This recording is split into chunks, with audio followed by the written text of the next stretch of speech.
Gilas Pilipinas bagong first 5 lineup na magpapanalo ngayong FIBA Asia Cup Qualifiers 2025 inihahanda na ni Coach Tim Con. And bago tayo magpatuloy, please don't forget to like and subscribe and always po pahit ng notification bell. Maraming salamat po. So ilang araw na nga lang po mga kaibigan ay magsisimula na ang unang laban ng Gilas Pilipinas kontra sa koponan ng Hong Kong ngayong February 22, 2024 at inaasahan nating bagong first 5 or 2 set of first 5 lineup ang inihanda po sa banibagong sistema ni Coach Tim Con. Tulad ng ating sinasabi, meron tayong Kai Sotto at mabibigyan ng playing time si Kai Sotto ngayon na mahaba-haba. Hindi kumpara o hindi kagaya doon sa FIBA which is si Coach Chot Reyes ang head coach, limited time ang binibigay kay Kai Sotto, madalas binabangko pa. At dahil meron tayong Justin Noy P. Brownlee, tulad ng aking sinasabi, magandang tandem JB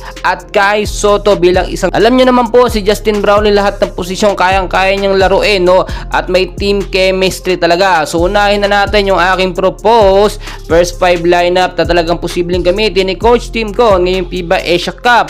So first 5 yung first set posibleng si Justin Brownlee, Scotty Thompson, Kai Sotto, Dwight Ramos at Malonzo. So malakas ito mga kaibigan.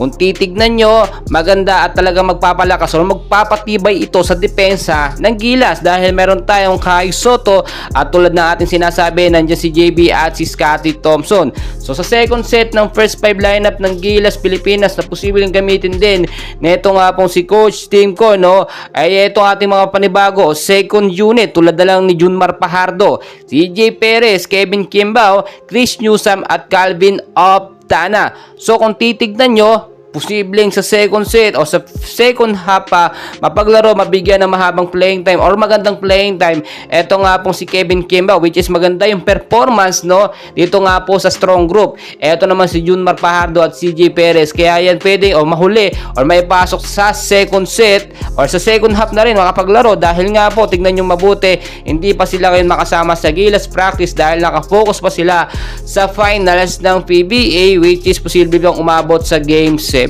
So kung titignan nyo, wala tayong problema doon sa first set ng first 5 ng Gilas Pilipinas. Malakas na po yun mga kaibigan. Tulad din po ng aking sinasabi, basta may Brownlee, merong Kai Sotto, merong Scotty Thompson ay talagang malakas ang tsansa ng Gilas Pilipinas. Bukod pa po dyan, hindi nyo ba alam na ang Gilas Pilipinas ngayon ang may pinakamalakas na line-up sa mga kuponang lalahok nga po sa FIBA Asia Cup Qualifiers 2025. So napakalaki po ng ating advantage. Kasama pa dyan ang napakasipag na Justin Brownlee na lagi po nagpa-practice kahit hindi kumpleto ang Gilas team. So ngayon po, naghihintay tayo ng update. Ilang araw po simula ngayon magsisimula na ang kanilang first day of practice sa Antipolo. Kahit kulang kahit wala ang ibang mga PBA players, nandiyan naman ang B-League boys at ang ilang mga Gilas player natin na available na para sa practice. Well mga kaibigan, marami pa tayong kaganapan. And please don't forget to like and subscribe. Maraming salamat.